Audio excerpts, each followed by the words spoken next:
We're doing it. Hey guys, we're live once again from Coeur d'Alene, Idaho. I'm Ann Kimbrough. This is Riders Right on the road. Today I'm only doing one short 25-minute riding sprint, mostly because we're got to get out of here and head home, but also because I am really tired. The Ironman race was yesterday, and I'm going to tell you about that. But in the meantime, those that are riding, I'm going to get you riding. Okay. We've got, can you see that? I don't think you can see that. Anyway, I've got 25 minutes on the clock. On your mark, get set, right. As I talk, I'm going to talk the whole 25 minutes. No riding in me. I don't know if you can see my chin? I took a bit of a spill yesterday during the race. I wasn't racing. I was a spectator. But I was, my husband was coming in from the biking part. So the race is, let's see, it's on my shirt. It's a 2.4 mile swim. Then it's a 112 mile bike ride. And then it's a 26.2 mile run, which is the distance of a full marathon, just FYI. And that's called an Ironman because, well, it's a triathlon, but there's a group called Ironman out of Hawaii, and they're pretty popular. So they run them all across the world. And this one here in Coeur d'Alene is a pretty tough one. But what made it really harsh this time was the weather. This place isn't known for being in the 100 degrees, but it was. And it was brutal on spectators and racers, of course. It was 100% brutal on them. But for me, I was just stupid. And I just tripped up over my own feet. I was standing on sort of a raised area that was in a roundabout, but it seemed level. I think that was the problem with me, is that I'd been there for like 30 minutes waiting for my husband to come in. I was going to film him, so I had my phone in the hand, and it was so hot I had a hand fan. And then suddenly I noticed that there he was, and he was passing me. So I just turned to run after him, and my feet did not go with me. And before I knew it, I was right on the pavement. Yeah, it was pretty.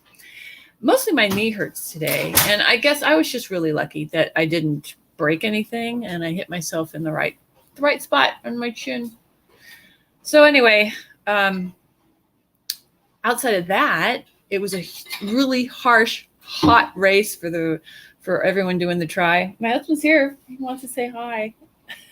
Come on, Mike. They can see you live. Here's our Ironman. He survived. How was it? How was it? It was the toughest race I've ever done. It really was.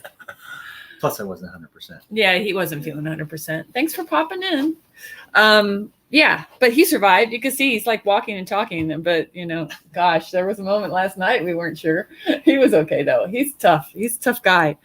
I'm very impressed with him. Yeah, a race that should have been more like 11 hours took him 15. So that tells you how hot it was. His legs were cramping, and he had to walk the marathon with a lot of people. When I was getting some ice pack for my chin, I did hear some of the race officials say that the bike ride, you went way out and back you had to do it twice. And most riders, if they could make it back, they quit. Because and they were all like, please, we don't want to go by the crowds. We just want to go. We just want to go. They felt so awful. And at one point I was sitting in my car with the air conditioning on and I could see a lot of the bikers coming in. And this one biker pulled up next to the curb, and a lady was there. So I assumed it was his wife because he gave her a kiss. Then he got off his bike. He threw the bike down, and then he dove flat on his stomach on the grass and just was like, I don't know. He was weeping for several minutes like that. He just felt so bad, I'm sure. Everybody was concerned. A lot of people came over to check on him. But anyway, that's the sitch. It was probably definitely one of the hardest Ironmans to watch because it was so hot. And I can't even, I think all Ironmans are hard to do, but this one was, anyone that completed that, frankly, anyone that attempted that deserves a Medal of Honor, because that took a lot of nerve, because they knew it was going to be hot. I'm sure it was over it was over like 95 for most of what they had to do. Most of the people that once they got to the bike part, because you do the swim first. Once you got to the bike, it was just really brutally hot the rest of the way. Anyway, how are you guys doing? I'm going to type in the chat.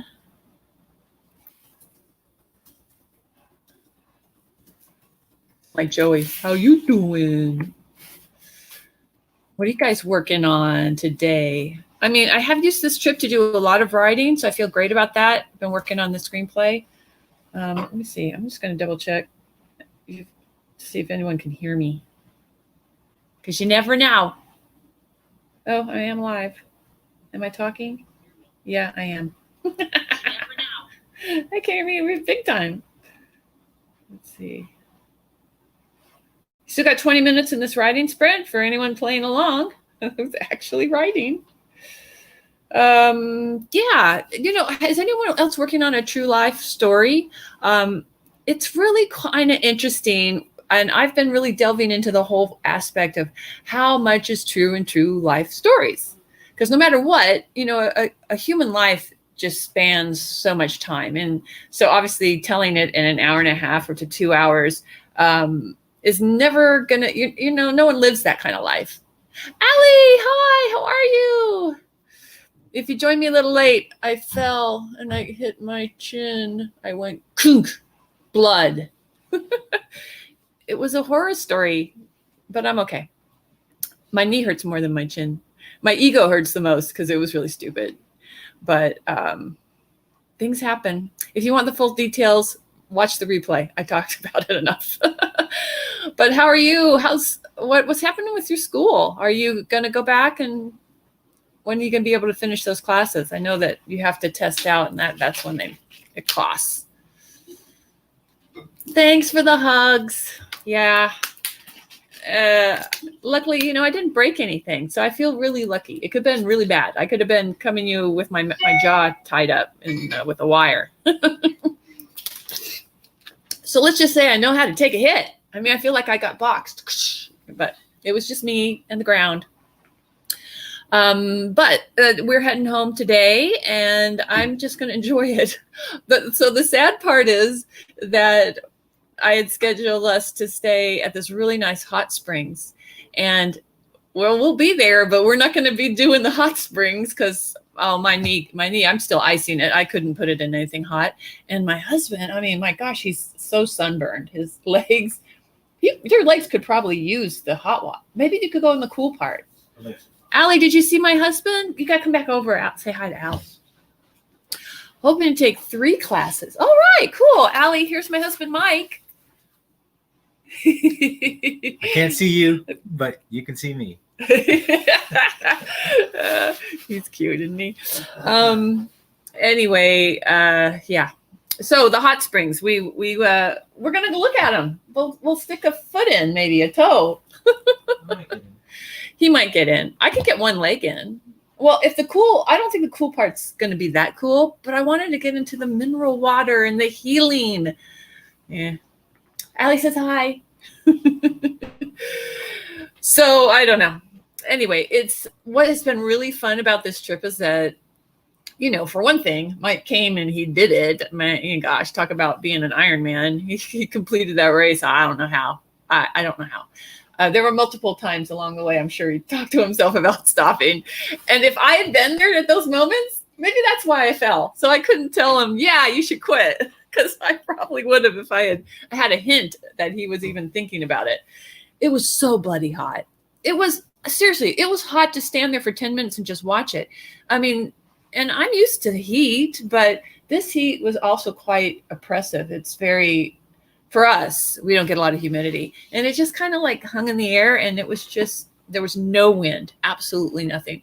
Even in the shade, it was terrible. Hey, Allie says congrats.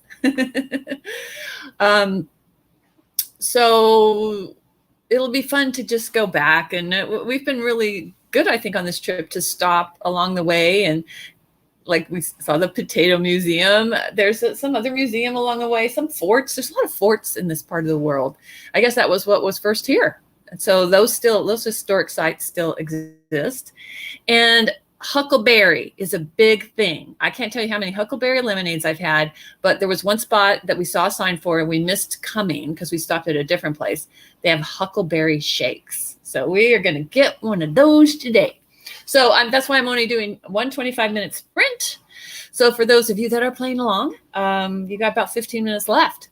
Get that word count up.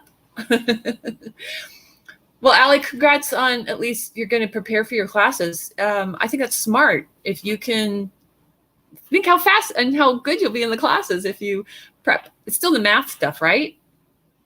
Mike is really good at math.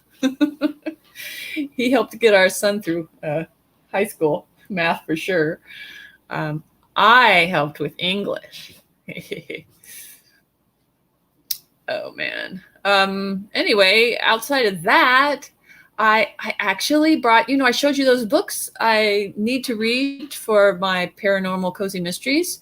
So I did have a little time yesterday when I was sitting in the air-conditioned car, because that was the only time I could, outside of going to restaurants, and you can only sit in restaurants so long, it seems, or I can only eat so much.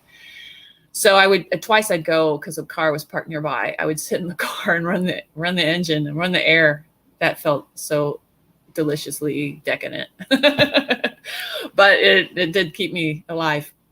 And I did read my book one of those times. And my story, so I don't know if you guys have checked into Paranormal Cozy Mysteries. They are very in your face about the paranormal part. Like the main character, there's some main characters that are like witches or warlocks or vampires, and they're very upfront about it. Although the one I'm reading is that one is about the British Bake Off show. It's sort of a takeoff on that. So the main character, we don't know yet what her thing is. So maybe it's okay to delay it. But anyway, so I'm learning. It's nice to do fun research. How much research do you guys put into your marketing? Because to me, that's the whole point about reading these books, is to know which books are selling. And then that way, I want it to seem like my book, from how the cover looks to how it reads, is just as professional as if Simon & Schuster is putting something out in that market. So, I mean, that is who you're competing against. And everyone does get to see the cover. That's one of your biggest selling tools. And everybody gets that look inside on Amazon. So they get to read a lot. They usually get to read about a chapter on my books. And I just feel like if you pop in and read that and it's not good, that's bye. You've lost the sale. So anyway. Oh, humidity. I agree with you, Allie. Vegas, some people say that sometimes Vegas is just hot, and I have no problem with that. It's the humidity. And I guess I just wasn't used to it, because Texas humidity has nothing. I mean, this is nothing compared to Texas humidity, where your skin, you're like, if you took a shower, you get out, you towel off, and then you're wet again in like 2 seconds. That's, to me, has always been humidity. But for some, that wasn't the case here. It's just dense, like in the air. I don't know. I'm just sure I'm not used to it anymore. But I wasn't the only one. Everybody was dragging. Mostly at these races, people are really great about just going out and cheering on everyone doing the race. And I missed that this time because I felt so crappy because I'm falling. And it was just so hot. You're just like, go. So I felt really bad. But luckily, they had some really great volunteers. And there are some diehards that obviously understand this weather and came out and cheered people on. But I did sense that there wasn't as much cheering going on as normal. I should have gotten a cowbell, because that's a big thing here, is to ring the cowbell. So I could have done that. I was off my game. Luckily, there's going to be another one in Chattanooga in the not too distant future, and I'll be better then. Yay! But in the meantime, writing. I've got to figure out what book to do next. Allie, how's your cozy coming? Isn't it a bit of a cozy, witchy, goth? Bring in the runners, exactly. Are you finding any time to write right now?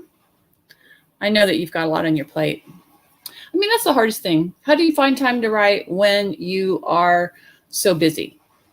And my thing is, you need to schedule it. Like if you had a doctor's appointment, you schedule that, and you can't cancel it because they'd probably charge you for a visit if you cancel it.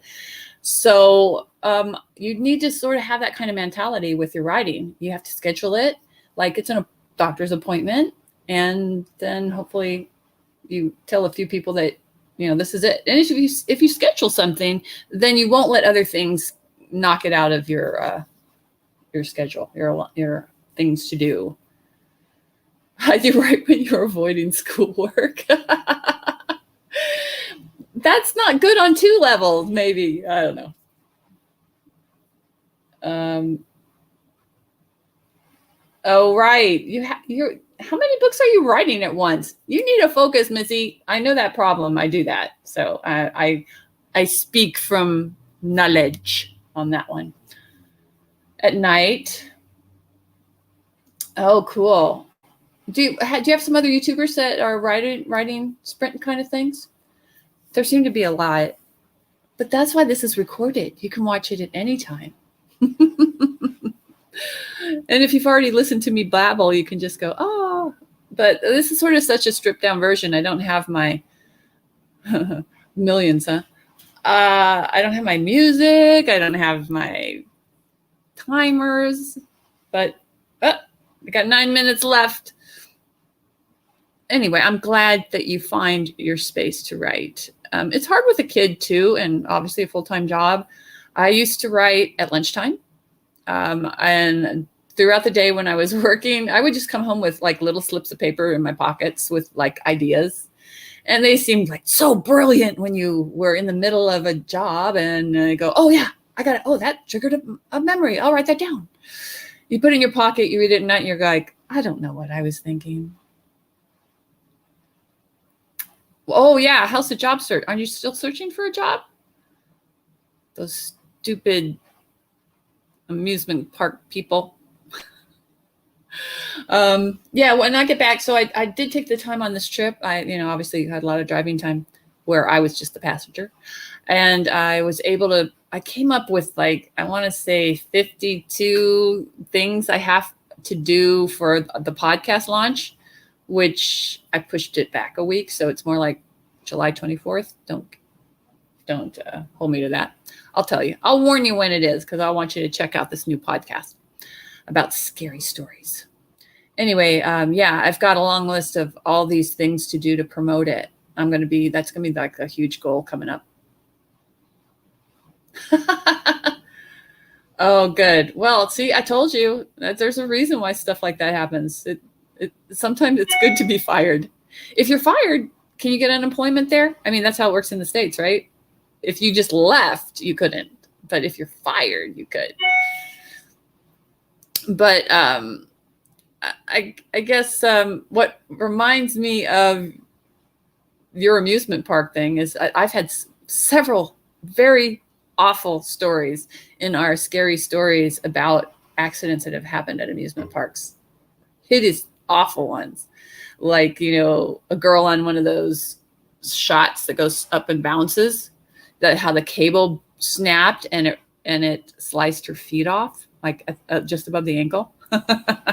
Not pretty. So I don't know. It's kind of worries me to even go to a park, let alone work at it, because things happen. Government benefits. Yeah, so it's the same. Yeah, it's the same there. Oh man. Well, I do still think that if you can find time to write whenever, that's good. And then you should also just be aware. I mean, I think it's hard not to be aware of life things that happen. So when I was sort of convalescing yesterday, just hanging out at a coffee house, this one lady was really nice, and because there were some very comfy chairs, and she's like, sit down here. She could see I had ice pack, and she could see I wasn't 100%. So she was nice and let me sit with her and talk. And she went up and got, I had ordered some food, but she went and got it for me, since I was, at that point, I felt my knee was hurting me. And so I talked with her quite a bit. She seemed really normal for a while, but then she kept talking to herself. after we had stopped talking, she would be, oh, no, I wouldn't do that. No one would do that. I wouldn't let anyone do that to me. Stuff like that. It was just bizarre. And then she would just snap out of it and go, oh, so what's your son's name? What does he do? My daughter is, studying in Barcelona. And I'm like, she was so clear at those moments, but then she'd snap. And then she'd have phone calls and she'd call someone. But when she got off the phone with them, she kept talking, not to me, to whatever. It was, so, that's a character. You got to write that in something. I mean, that's what you write down. Wait, one guy was beheaded at your park? Oh, you have to tell me. That would be perfect. I've got to have that in my iScary podcast. Remind me the name of your park, and I'll Google it. There must be a news story out there about that one. No, she sounded really great, didn't she? And she looked. She was a nice-looking woman, but very thin, like a dancer's body. She said I don't know what she did. I thought she was a realtor. She said she was trying to buy property in the area, which Coeur d'Alene's ridiculously expensive. But she said she knew dancers. She was dropping names, which I didn't get.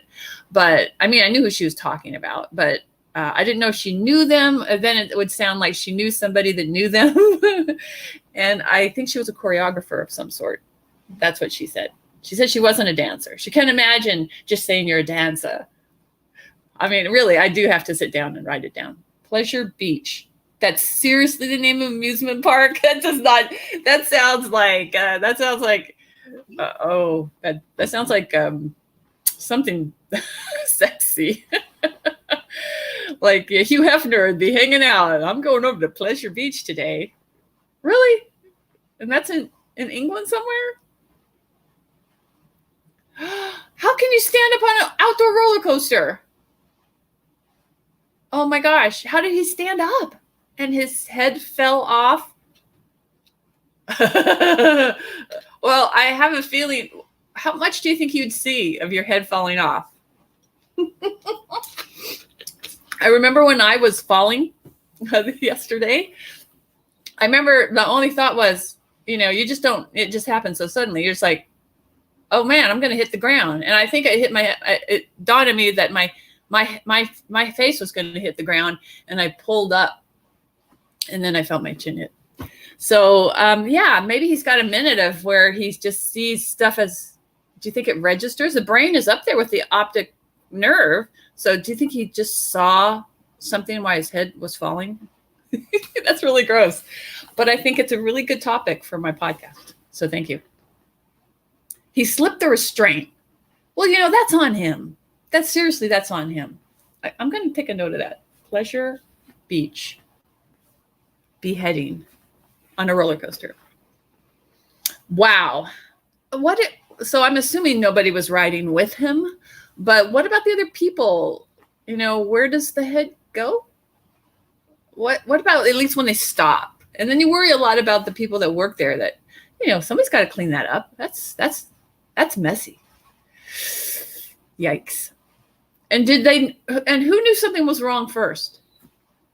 It's an indoor roller coaster? I thought you said, it was an indoor roller coaster. Let's see. I've only ever been on, I guess I've been on several. Universal has a big indoor one. It's like a Kiss themed or something like that. But I didn't go on it. I went in one in they have one in Las Vegas in Circus, and that one, I think it does multiple loops. Most of the time you're looking at the ground. I don't do roller coasters anymore. Yeah, you couldn't stand up there. Oh man, probably someone behind him. Yeah, I'm sure it was very, very messy. Whoa, we got a minute 17 left on the writing sprint. I'm imagining thousands of people out there.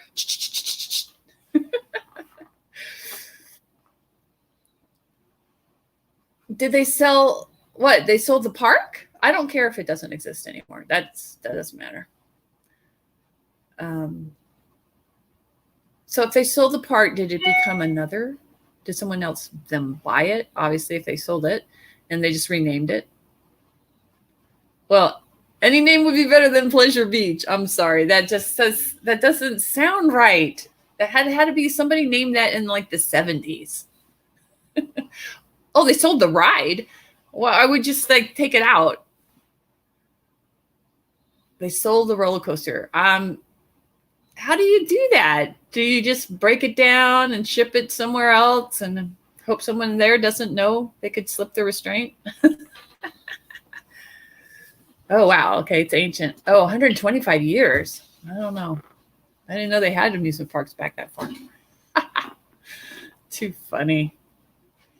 Well, guys, time is running out. Listen for the buzzer. Can you see it? Oh, there it goes. That was our 25-minute writing sprint and my very short session for today. I'm glad you popped in, Allie. We're heading out. We're going to go down, get in the car, and head towards Vegas.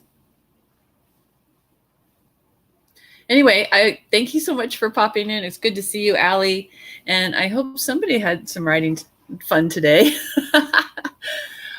Next time you see me will be Friday. Yes, see you Friday. I'll be back home. Yay! And we'll do this the normal way with coffee and all that all that good stuff and a timer. Anyway, thanks for popping in. Take good care, guys. Bye.